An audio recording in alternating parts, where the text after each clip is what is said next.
Simbole mbalala. Amanya Emma promotions ensonga eri mu matu g'abantu Enkwakyo festival enaku z'omwezi 3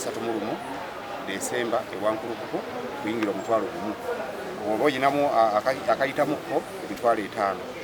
bituufu bya ddala Enkwakyo Gyeli kakasa abantu Gyeli n'obulango bwakoleddwa yennyini ali mu ddoboozi lye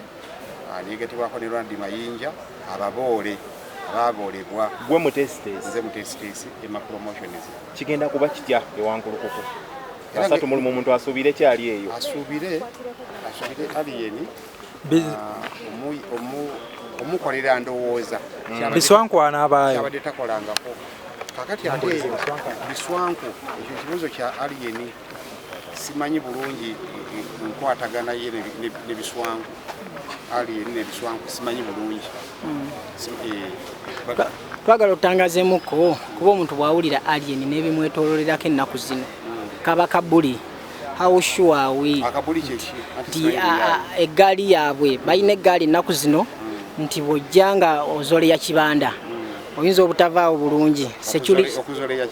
kubanga bamukubamu ebituli kakati naawe okitegedde oba omukubamu ebituli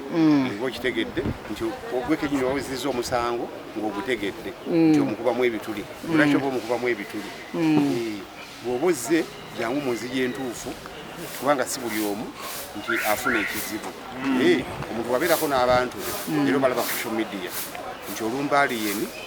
n'omuntu amuwabizibwe n'akola ki n'akulumba naye oba tomulumbye mubeera bamukwano tobeera na buzibu naye nga kyo abantu ffenna 3 December Wakulunkuku teri kukyusa era bano abadde balaga byennakivuula ebisigadde bitwavaayo dda era Eden yabawa ensonga nti okusiza ku muddo guli abantu bebaki ba muddo babadde wanewa nenjawulo eriwo watuwadde ebisaawe 2 Wankulukuku alimu ebisaawe 2 waliwo kino ekisooka era oyingira mu geeti yeemu tegeeza musuubira abawagizi bangi abayitirivu tebasobola kujaawo banajjuza ewasooka nga mudde waddako wonna waggule stage 2 olwo stage eyawano ne stage eyawano twalabye akalango k'omukulu Mayinja agenda kuyimba kakasa abantu Mayinja agenda kuyimba tasobola kukola kalango nga tagenda kuyimba agenda kuyimba era ensonga kitadde anti kakati Mayinja y'omu ku baboole nga bwe twabagamba yagobwa ne bamugoba ne bagamba n'omuwagizi yennyini amuwagira tatabwana kola ki kugenda mu lubiri nowa aliyeni era buli yonna mwabiraba press conference mwaziraba nti buli muwagizi we yenna asigale eka ati mutuja okusigala eka digestive kuluye nga temwamutaddeko ne mwali ali ku Enkwakyo twali agenda kujayinga buli eyagobwa yenna toko tuyisizemu ku listi y'abayimba abatalina kusala wali to round about okusala okuddawo okujja Ewakulunkuku nga bali bwe babagoba yeeri tewali muyinja tagenda kubeerayo bonna bagenda kubeerayo kubanga ekisooka mu byonna nti be bandibadde balowooza ko tebajja kubeera bye baagobwa wali muyinja gyali ebekulu gyali kitegeeza teri mulala abuuzibwa bonna abayimbi bonna federation ekkirizibwayo abayimbi ba federation bonna bakkirizibwayo federation terina bayimbi tulina abayimbi abaali bekontrolinga terina kibiri byakwegatta kiri kintu kyabwe kyabayimbi begatiri music asigala music n'abayimbi kati ne bapromota tulina federation kati nze nvayo ntentegeka ekivulo kyange ne buli nagenda nategeka ekike kati ebya federation tujja ne twegattira eno mu bintu byaffe kulaba birimu gyaffe bigitambula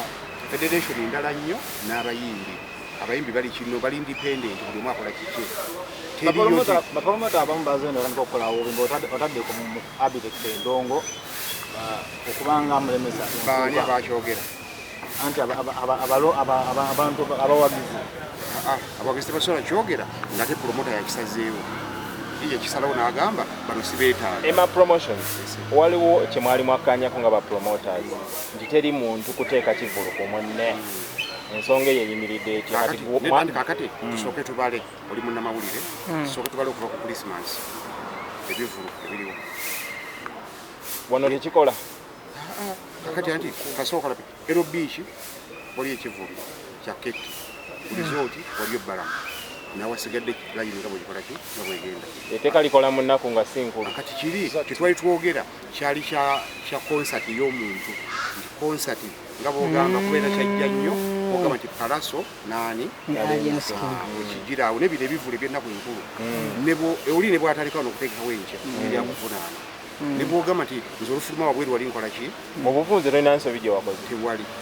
buli omu waddemba okukola kyona kyona kyakola ki era nga bwolaba nti Kavumba waliyo ero waliyo eri waliyo byonna buli omu waddemba okunoonya ekifo kyakola ki n'olunaku lwe yeetaaga okimanyi nti essaawa zino waliyo n'omuntu ali mu nteekateeka atandika atekewo ekikye ye kasaabala nti abantu anaabakola ki n'abafuna ye waddembe ng'ategeka ebintu press conference gyotegese ku Lwokutaano abeetekisa omuyisa nga promota gy'abeera si ya promota ya muyimbi yali ne sikini n'abayimbi abagenda okubeera naye tagala promota bajja bakuba kuwerekereko abayagadde sina bweŋŋaana mwebali kuba nange ngenda mu z'abalala ne gwe njagadde oli bwajja akatono promota olwo tuli naye n'abalala noono naye mukulu ne promota bajja kubeerawo